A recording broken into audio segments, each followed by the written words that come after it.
ஒரு நாளைக்கு 2,00,000 லிட்டர் தண்ணீரை வெளியே எடுத்தோம். எப்படி இந்த கிணறு இன்னும் வத்தாம இருக்கு? சவுதி அரேபியாவோட மெக்கால தான் இந்த ஜம்சம் கிணறு இருக்கு. 5000 வருஷம் பழமையான இந்த கிணறுல இருக்கிற தண்ணீரை உலகத்தோட புனிதமான தண்ணீர்னு சொல்றாங்க.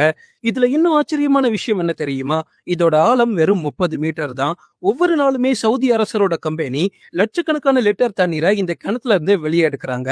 ஸ்டில் இந்த கிணத்துல தண்ணீர் குறைஞ்சதே இல்ல. நம்ம குடிக்கிற சாதாரண குடிநீர்ல பாக்டீரியா மற்றும் வைரஸ் அதிகமா இருக்கும். அதை கொல்றதுக்காக தான் குளோரின் சேர்ப்பாங்க. ஆனா இயற்கையாவே இந்த தண்ணீர்ல குளோரின் கண்டென்ட் அதிகமா இருக்கு.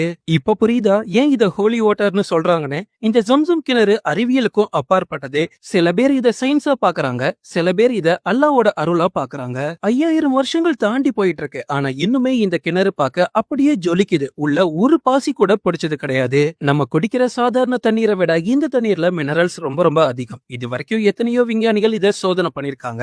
எல்லாருமே ஜம்சம் கிணற வியப்போட பாக்குறாங்க. Download ShareChat.